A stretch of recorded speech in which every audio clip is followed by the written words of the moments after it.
When Judge is secretly a serial killer? What? Bro, serial killer?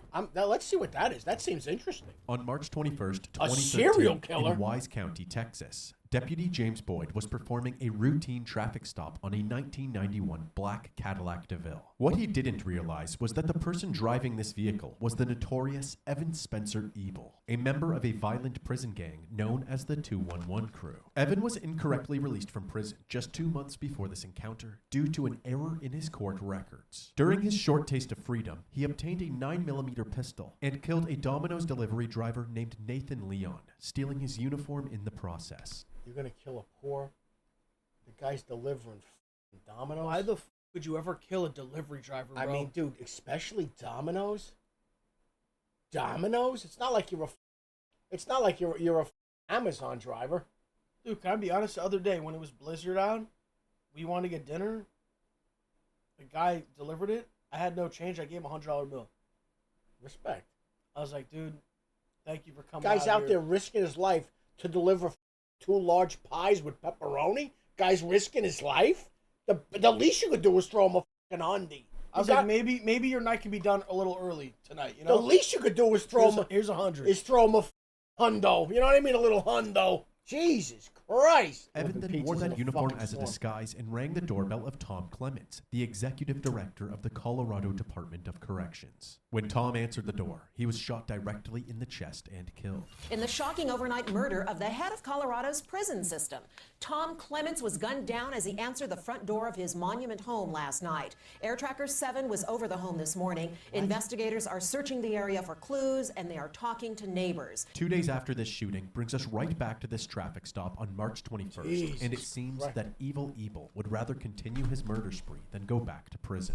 In this exact moment, Deputy Boyd was shot 3 times, twice in the chest and once in the head. Unfortunately, due to YouTube's sensitive graphic violence guidelines, we are unable to show this shooting on screen. However, Deputy Boyd recovered from his injuries and later described the experience. I remember seeing the gun shoot off a number amount of times, and I could see the cartridges fly out, at which point I blacked out. I had no clue whether I was standing, sitting, laying, whatever. While squirming on the ground in shock and agony, Deputy Boyd is spotted by a random civilian who pulls over to help. Backup is called in, and while Deputy Boyd gets some much-needed medical attention, numerous officers from several jurisdictions are quickly in hot pursuit of the shooter. The chase reaches speeds of over 100 miles per hour and more. So this fucking idiot accidentally gets let out of prison, and instead of just going about your business, he kills some poor bastard delivering Domino's.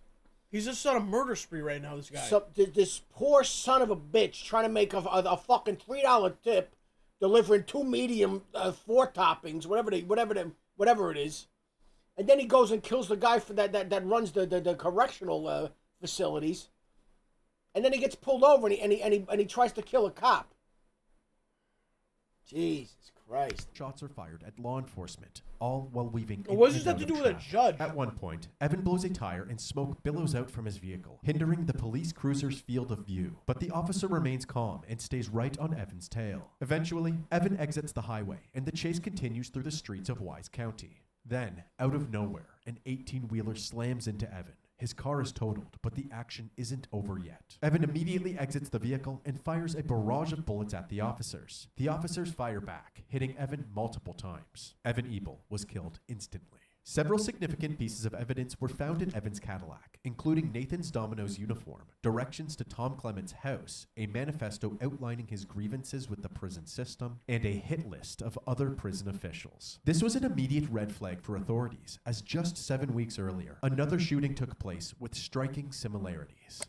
On January 31st, 2013, just 3 days after Evan Ebel was released from prison, a DA in Kaufman County was shot just outside of the courthouse. Kaufman County 911. Yes, sir. We've got a gentleman on Grove Street and Madison that just got shot. Officer Jason Statsny was the first to arrive at the scene. He immediately began This CPR. guy was. This is the guy. This is him. He did this. There you go, buddy. Keep breathing for me. 5 minutes later, an ambulance arrived and an EMT took over. Anybody know anything about it? He's one of the DA prosecutors. The victim was 57-year-old Mark Hassey, the chief assistant DA for Kaufman County. Yeah. The scene was quickly secured, and Mark was loaded Fucking into the whack out the ambulance DA. soon after being transported to the So hospital. he got out of prison by mistake And all he was doing, he was and gonna, just wanted to go on a. he was going to kill everybody that wronged him in the prison system. He was going to whack everybody out. He killed a DA, that poor Domino's driver, wrong place, wrong time.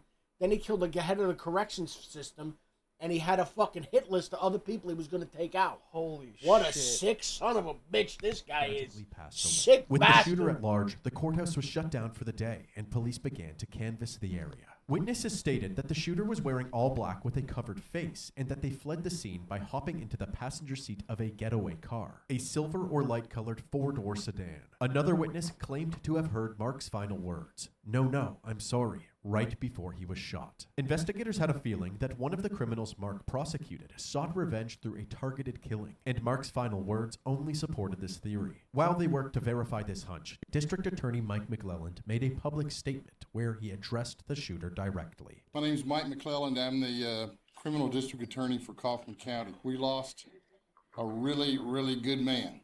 I hope that the people that did this are watching, because we're very confident that we're going to find you, we're going to pull you out of whatever hole you're in, and we're going to bring you back and let the people of Kaufman County prosecute you to the fullest extent of the law. 2 months later, when Evan Ebel's murder spree ended with his death, Mike and Kaufman authorities wondered if they could link Evan's 211 crew affiliation and hit list to Mark's murder as well. Unfortunately, Mike wouldn't live long enough to find out, as he became the next victim. District Attorney Mike McClellan and his wife Cynthia have been found shot to death. It is the second shooting of a Holy prosecutor in the fuck! small Texas town this year, But coming just 2 he's months dead, though. after Assistant District Attorney Mark No? Hassey was shot dead outside the local courthouse. Bro, this guy's talking all kinds of shit, full extent of the law and the whole bit. They come to his house, kill him and his wife. Oh, this is before he got killed. Never mind.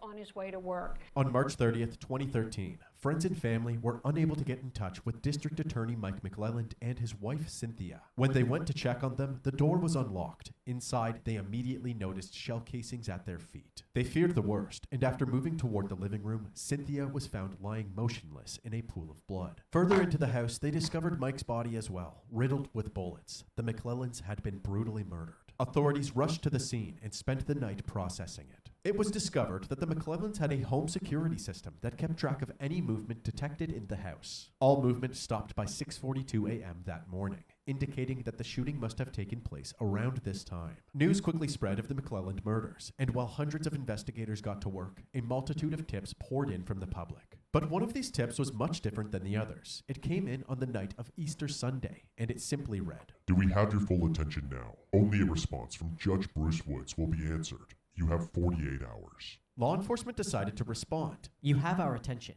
How can the county judge contact you? Since the Crime Stoppers program protects the anonymity of those sending tips, law enforcement had no choice but to await a response from this mysterious tipster. 12 hours later, that response came. It started with, Your act of good faith will result in no other attacks this weekend. This mysterious person went on to prove that they were in fact the killer by stating the kind of ammunition used to murder Mike Hassey. You guys are saying aura. Aura? This guy's a fucking murderer. The fuck do you mean aura? You guys are fucking brain rotted. Something only law enforcement and the killer would know. Then, the killer had a very specific demand. Judge Woods must offer a resignation of one of the 4 main judges in Kaufman. My superiors will see this as a first step, ending our action. Do not report any details of this arrangement. You have until Friday at 4 p.m. We are not unreasonable, but we will not be stopped. Law enforcement then responded yet again. We are working on your demands. A lot has been put out to the media. Can you give us additional details that are specific to this case and not known by the press? Unfortunately, the conversation ended there, leaving law enforcement wondering if these were threats coming from Evan Ebel's fellow gang members. Ebel was a member of the white supremacist prison gang called the 211 Crew. In recent years, experts say ultra-violent white supremacist prison gangs like the 211 Crew and the much larger Aryan Brotherhood, the subject of this National Geographic investigation, have expanded their criminal enterprises outside the prison walls, selling drugs and running guns all directed from behind bars. They devised all kinds of codes, so they might send out a letter that looks like a quite benign letter, but is actually directing a hit or some other kind of criminal activity. Still, experts say it is extremely rare for prison gangs to kill top officials, because to do so means all-out war. Tonight, war may well be what the 211 crew has on its hands. With the possibility of more organized gang violence on the way, detectives were in overdrive, searching for anything or anyone to help identify Mike and Cynthia's shooter. While reviewing surveillance footage from businesses around the McClelland household, a white Ford Crown Victoria can be seen speeding through the streets. Meanwhile, another team of investigators were taking a look through the past cases involving both Mike McClelland and Mark Hasse. From these case files, a new suspect emerged, former Justice of the Peace and Mensa member, Eric Williams. In 2011, Eric was arrested and charged with felony theft. This Mensa certified genius seemed to have forgotten that there were cameras in the courthouse when he stole 3 computers. Following his arrest, he was brought to the interrogation room for questioning. Okay, before we get started, I'm reading Miranda. You're an attorney, you're a judge, so you know this. What does that mean? I know you gotta read. It's been an ongoing kind of thing where I tell IT people, look, that I need to keep improving things. I understand, but you hadn't put any kind of written request, nothing like that's been documented, dog. No, nothing like that. I don't think that you actually believe, I mean, you're an educated person, I see your class ring on your finger, that you can just walk into the ID department and say, I need a monitor, I'm taking that one. I mean, there's places that do that. Places being here in Coleman County, or? Well, I mean, there's businesses that, yeah. Eric was offered a plea deal, which would reduce the charges from a felony to a misdemeanor. But he refused this offer, and the case was sent to trial. The prosecution team consisted of Mark Hasse and Mike McClelland. Eric was ultimately found guilty. He was only sentenced to 2 years probation, but what really stung was that he was now a convicted felon. As a result, his position as Justice of the Peace and his law license were revoked. Following Mark and Mike's death in 2013, Eric was asked to take part in a police interview. He refused to speak with the investigators following the advice of his attorneys. However, Eric had no problem speaking with the media, giving his 2 cents throughout the investigation. First, I want to say that my deepest condolences go out to the McClelland family and all the people at the courthouse, most of which I know. Dude, he sanctioned the hits. I certainly wish them the best. No, he did it himself. Bringing You think he did it himself? Yeah. But that psycho did it. Has anyone connected with this investigation suggested to you that you are a person of interest in the investigation? No.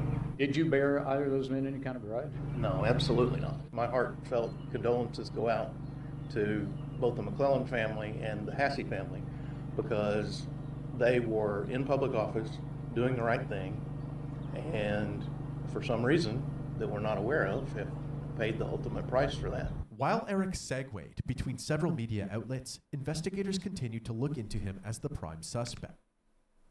Immediately, I would take this guy into custody. You're tooling around in a fucking Segway? Nah, you need to be behind bars, dude. A Segway?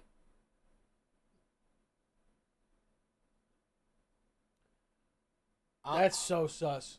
That's suspect. Sus? That's sus as fuck.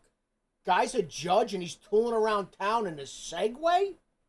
You look like a maniac.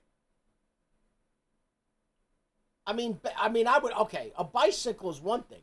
A fucking Segway? Brother, please. And you're doing it like around the neighborhood. Like, what are you even doing? To their surprise, Eric had no record of ever owning a white Crown Victoria. Thankfully, on April 11th, 12 days after the McClelland murders, Eric fired his attorneys and reached out to the authorities to cooperate. Detectives immediately headed to Eric's residence to interview him. Hey, Eric, I appreciate it. Thank you very much.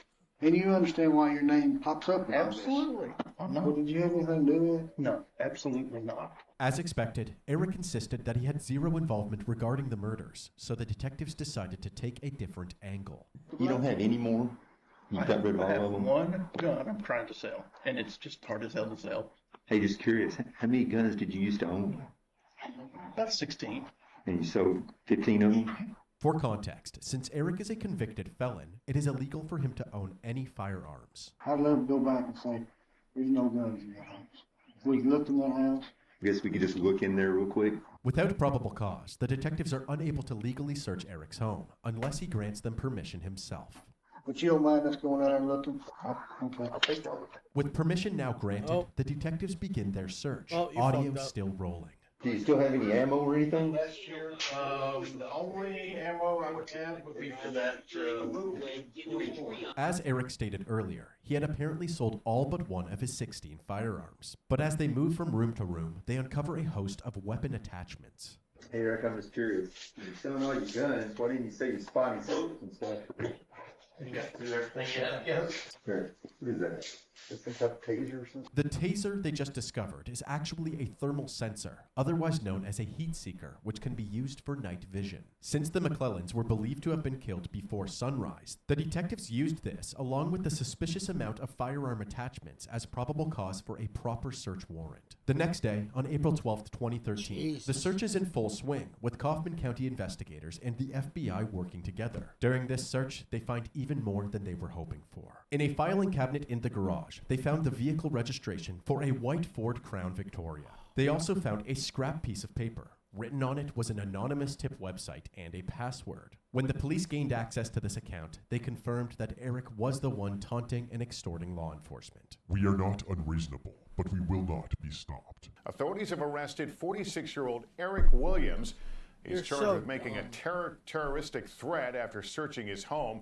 Williams is the former justice of the peace in Kaufman County, a position he lost last year when the DA's office convicted him of theft. He has not been named a suspect in the murders. As the investigation honed in on Eric, several more tips came in, including one from a man named Roger. Roger and Eric became friends during their time in the Texas State Guard, and in November of 2012, Eric convinced Roger to rent a storage unit for him. Once Roger heard about the search of Eric's home, he immediately reached out to law enforcement and told them about this unit. On April 13th, 2013, police executed a search of this unit, and to say they hit the jackpot would be an understatement. Not only did they find the white Crown Victoria, but they also unveiled police uniforms and badges, bulletproof vests, and an arsenal of weaponry, including knives, a crossbow, multiple guns, and ammunition that could have killed both Mark Hasse and the McClellans. And of course, pickle jars filled with homemade napalm. Several firearms were sent in for forensic testing, along with a stray bullet which was found in a random bag away from all of the other ammunition. As for the silver sedan, police were eventually able to locate receipts for a silver Mercury Sable, which had been towed away after sitting in the storage facility's parking lot for too long. The test results came back, and after comparing the bullet with the shell casings at the murder scene, they were able to confirm that the bullet was ejected from the same weapon that killed the McClellans. However, they were unable to confirm if the firearms that they tested were used in any of the murders. Although this was very frustrating, prosecutors ultimately decided to move forward. On April 18, 2013, Eric Williams was charged with 3 counts of capital murder. In capital murder cases, the state divides the trial into 2 phases, the guilt phase and the penalty phase. During the guilt phase, a jury decides the defendant's guilt or innocence. If the defendant is found guilty, the trial moves to a penalty phase, in which the jury receives additional information and decides whether or not the defendant should be executed. The guilt phase began in December of 2014 and was only addressing one of the 3 charges, the murder of Cynthia McClelland. This was devised by the prosecution team so that if anything went wrong in the first trial, they could essentially get a second chance through another trial. Prosecutors summarized the investigation for the jury, portraying Eric as an egotistical and calculated killer who would go to great lengths for revenge. This is my chance to tell you the story of the murders of Mike and Cynthia McClelland. He sent an email into law enforcement claiming credit for the murders, thinking law enforcement would never figure it out. Well, he was wrong. They also used the storage facility's surveillance footage to establish a timeline of the crime. At about 6 a.m., the Crown Victoria can be seen entering the parking lot, then leaving 12 minutes later at around 6:12 a.m. Then, after killing the McClellans at around 6:42 a.m., the vehicle heads back to the storage unit, arriving at 7 a.m. 17 minutes later, a black SUV can be seen leaving the area. The defense, on the other hand, focused on the weak points in the prosecution's case. Eric Williams did not commit these murders. There is no known murder weapon in this case. There's no one who can place Eric Williams in that scene at the McClellan home. No one.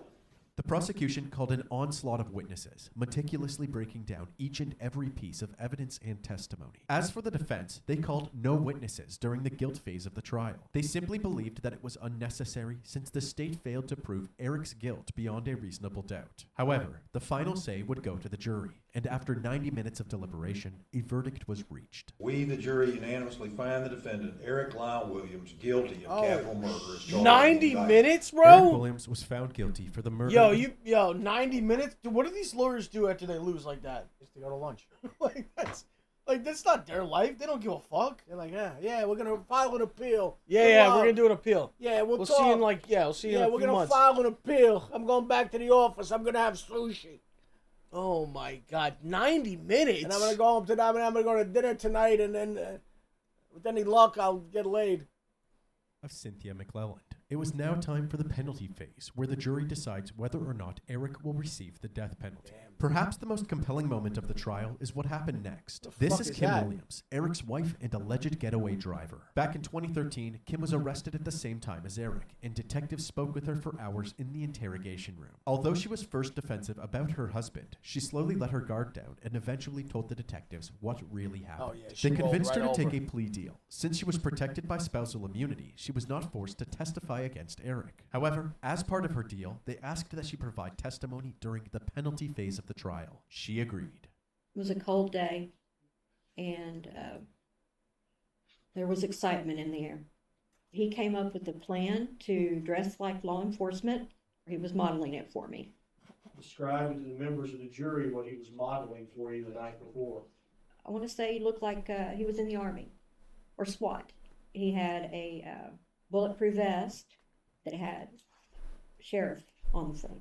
That more than likely Mrs. McClellan was going to answer the door and he was going to introduce himself as a policeman. You may be wondering why Cynthia had to die if Mike was the target. Kim explained Eric's simple reasoning to the court. She would be there as a witness, and he described it as collateral damage. What did he tell you about how Cynthia McClellan died? He told me that he had to shoot her an extra time because she was still moaning. That night, Kim and Eric celebrated the double murder by having a feast. We had steaks on the grill, and Eric cooked those. At your parents' house? At my parents' house. Were you all celebrating with steaks? That's correct. During the guilt phase of the trial, the prosecution team was not allowed to bring up the details of the Mark Hasse case, so they used this opportunity to bring the jury up to speed. Did you agree to drive? Yes, I did. You knew what was going to happen. Yes, I did. Why did you agree to drive to the murder of Mark Hasse?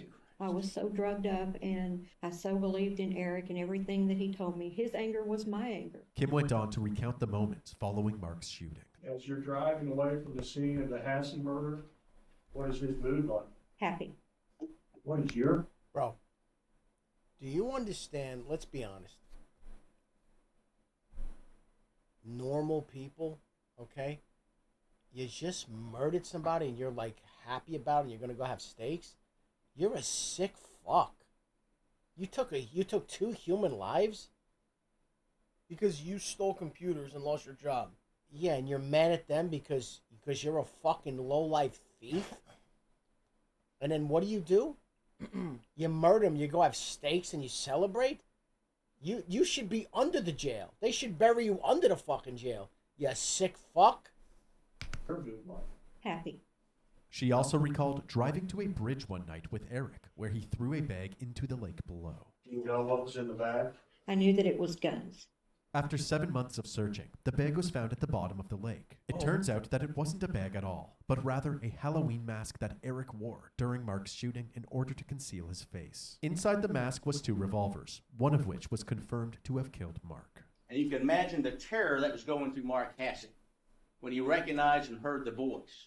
Kim also revealed that Eric had several more victims in mind. His hit list included a judge that he planned on killing in a more creative way than the others. And who else? Judge Ashworth. How did he tell you he was going to kill Judge Ashworth? He was going to shoot him with the crossbow. What was the napalm for? I guess to drive in an extra kind of FU.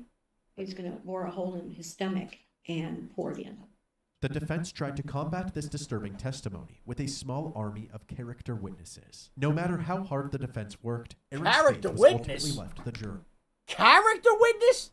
The guy's a maniac. He's assassinating people, and he's going and having steaks with his wife. And what's her fucking malfunction? She's the getaway driver?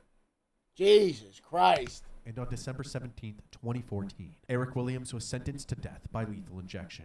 He was ordered by this court to carry out the sentence of death. As of November 2024, Eric is still on death row and is appealing his conviction. Kim Williams pled guilty to the murder of Mark Hasse and was sentenced to 40 years in prison. Like, bro, how if you get sentenced to death does it take that long? Because at a minimum it's like 20 years because of the appeals and everything. Minimum's like 20 years. You're looking at a minimum of 20 years. So when you say death, it's going to be, listen, eventually they're going to get you. But, you know. Jesus Christ, man. It gets more and more disturbing. The death penalty is inhumane? Oh, okay, but murdering a husband and a wife in their home is humane, though. Got it, buddy. Oh, listen, I mean, that's your opinion and you're entitled to it. Got it, bud. That's your opinion and you're entitled to it. Just like there are people that support the death penalty, there's people that don't support the death penalty. That's okay. That's your opinion. Why did immediately someone say libtards? Like, can you stop trying to divide everyone?